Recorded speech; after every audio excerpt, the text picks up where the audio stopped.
Maligayang pagbabalik, maghanda para sa mas marahas na bagyo at matinding pag-ulan. Mangyaring i-like ang video na ito at ibahagi sa iba upang makakuha sila ng tamang impormasyon at mag-subscribe sa aking channel upang makakuha ng susunod na mahalagang babala. Salamat! Magandang hapon mga kababayan! Narito na naman tayo para sa pinakabagong ulat ng panahon para sa susunod na 24 na oras, kaya manatiling nakatutok lalo na kung may plano kayong bumiyahe o may gagawin sa labas ngayong hapon at gabi. Ang amihan ay patuloy na nakaapekto sa pinakahilagang bahagi ng Luzon, partikular sa Batanes at Babuyan Islands, habang ang easterlies naman ay umiiral sa natitirang bahagi ng bansa. Ibig sabihin, may mga lugar na makakaranas ng bahagyang maulap hanggang sa maulap na kalangitan, at may ilang pulo o rehiyon na maaaring makaranas ng panakanakang pag-ulan o kahit pagkidlat at pagkulog sa oras ng malalakas na thunderstorm. Sa Batanes at Babuyan Islands, inaasahan ang bahagyang maulap hanggang maulap na kalangitan na may pulo-pulong mahinang ulan dulot ng amihan. Wala namang inaasahang malaking epekto sa mga residente at biyahero sa lugar, ngunit manatiling handa lalo na kung may biyahe sa dagat. Sa Metro Manila at sa iba pang bahagi ng bansa, bahagyang maulap hanggang maulap ang kalangitan na may mga pulo-pulong pag-ulan at posibleng pagkidlat at pagkulog dulot ng easterlies. Sa mga oras na may malalakas na thunderstorm, maaaring magkaroon ng biglaang pagbaha at pagguho ng lupa, kaya mag-ingat sa pagmamaneho at iwasan ang mga bahaing lugar. Siguraduhin ding bantayan ang mga bata at matatanda, at laging may handang flashlight, pagkain, at malinis na tubig sa inyong bahay.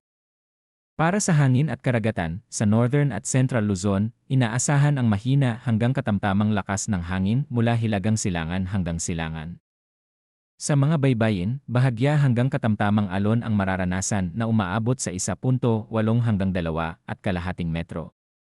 Sa natitirang bahagi ng bansa, mahina hanggang katamtamang hangin mula Hilagang Silangan hanggang Hilaga ang mararanasan, may bahagya hanggang katamtamang alon rin na nasa 0.6 hanggang 2.1 metro. Pinapayuhan ang mga maliliit na sasakyang pandagat at mangingisda na mag-ingat lalo na kung may thunderstorm sa dagat. Tungkol naman sa temperatura, ang pinakamababang temperatura sa nakaraang 24 na oras ay umabot sa 23.4 na degrees Celsius bandang alas 6:30 ng umaga. Ang pinakamataas naman ay 32 degrees Celsius bandang alas 2 ng hapon, kaya mainit pa rin sa tanghali. Uminom ng sapat na tubig at magpahinga kung kinakailangan, lalo na kung gagawa ng pisikal na gawain sa labas. Ang halumigmig o relative humidity ay umabot sa 15% bandang alas 2 ng hapon bilang pinakamababa at umakyat sa 87% bandang alas 5 ng umaga bilang pinakamataas. Ibig sabihin, asahan ang medyo maalinsangang pakiramdam sa ilang bahagi ng bansa, lalo na sa hapon.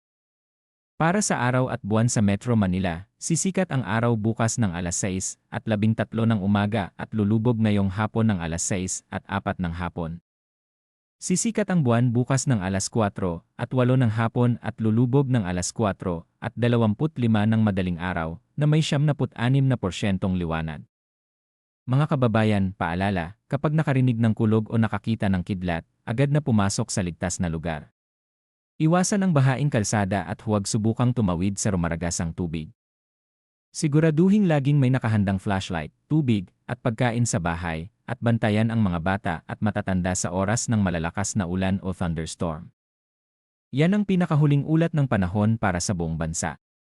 Manatiling ligtas, magplano ng maaga sa inyong mga gawain, at patuloy na makinig para sa susunod na weather update. Maraming salamat at ingat tayong lahat.